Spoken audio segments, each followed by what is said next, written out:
University of Georgia, and I work out of Crisp County. And so today I'm going to share with you a little bit about a quinoa chickpea burger that you can use. It's got some special ingredients, but you can use some things you have at home, or when we get to the flour, you can just use regular flour. Before you get started, you want to make sure that you wash your hands and wash them before you ever start cooking or touching your food or getting things out. Make sure that you turn your water on, put soap on your hands, and scrub your hands for 20 seconds at least. So, I'm going to get started with what's in our recipe. Our first thing in our bowl right here are vegetables. So we've got carrots, peas, and squash that are going to be the start to our quinoa burger. With that, we're going to add in garbanzo beans. So you're going to get the garbanzo bean cans, and then you will drain them and you will rinse the garbanzo beans off.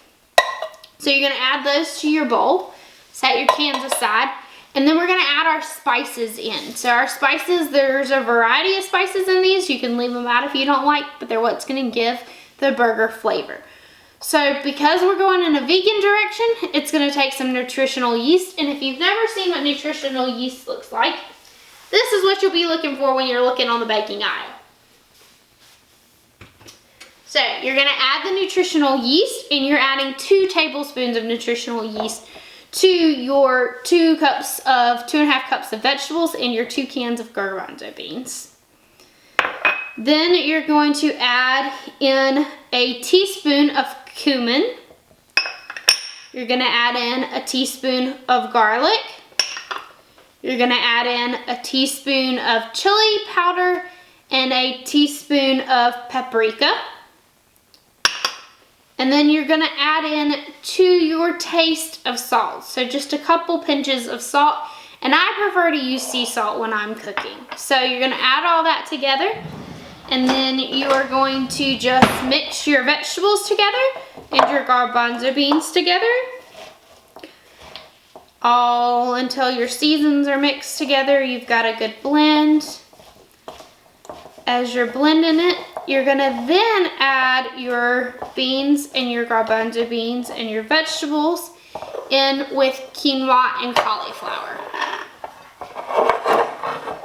So you're gonna take that and you're going to add in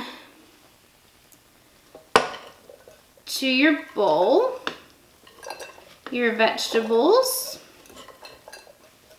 mixture. So you can use fresh vegetables if you've got them in your refrigerator and need to use them, or I use frozen. So either way, make sure that when you're preparing your vegetables that you rinse them before you use them. If they are fresh, make sure that if you need to use a vegetable scrubbing brush, you do. And so you're just gonna mix it until it is all mixed together. So we've got our mix of quinoa, cauliflower, our vegetables of peas, carrots, zucchini, and we've got our garbanzo beans and our spices all mixed together. So we're gonna take that mixture, and we've got rice flour in here, and we've got a little bit of cornmeal, and so that's gonna be our flour base. But you can also use chickpea flour, just whichever one you can kind of find. So you're going to take this mixture and you're going to add it to the flour mixture. So make sure that you got a bowl that's going to let you mix as you mix each of the ingredients together. And then this will be what turns into your patties. So once we've got everything in the bowl, so we've got our quinoa in here, our cauliflower in here, our peas, our carrots, our zucchini, all of our spices and our flours mixed in, we're gonna need a little bit of water. Now, you see this measuring cup is a liquid measuring cup. So you're gonna want to make sure when you're using liquids, you got a liquid measuring cup.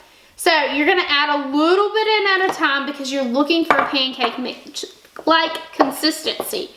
And so if you add too much, you can't go backwards, but we can always keep adding until we get the right consistency. So you're just gonna add a little bit at a time as you look for the right consistency of your burgers. And remember that you're making this for you. So if there's something you don't like, then you can take it except some of the flours and the quinoa, because it is a quinoa chickpea burger. So you can add in different vegetables, you can take them out, all depends on what you like.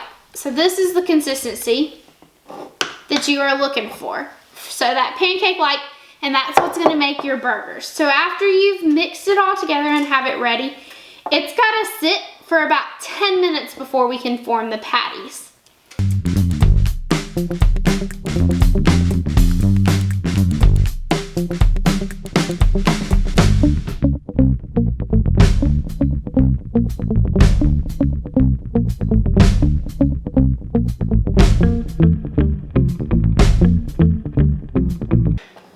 So make sure that you've washed your hands between this, and then you're gonna make your patties. So it is set for 10 minutes, and now it's time to make your patties.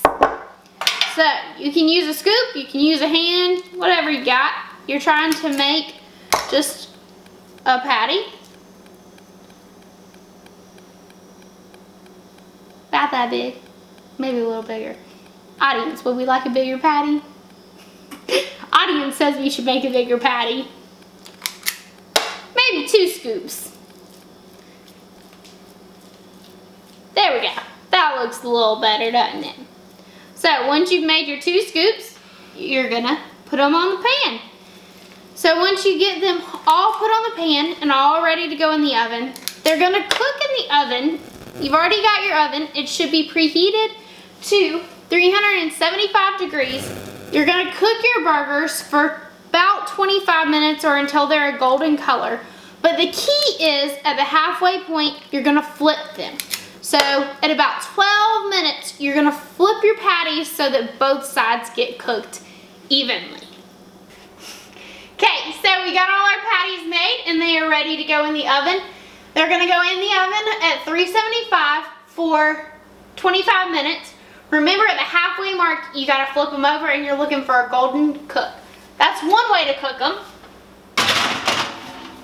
The second way to cook them is on a stove top. So get a skillet, get a flat pan, whatever you've got to cook it on.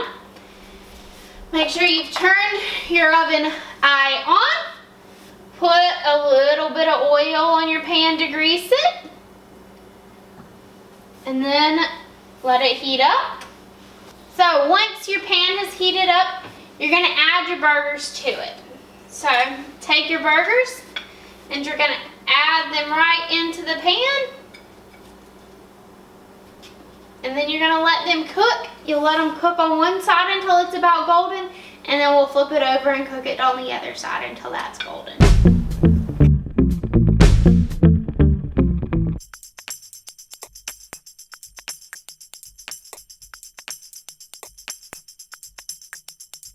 And just like that, your quinoa burgers are ready. So you're gonna wanna just get a plate and serve your quinoa burgers onto a plate. These are gonna be best done either in the oven or on a skillet, because kind of on a grill, they'll fall apart and not be able to create their solid, crisp bottoms.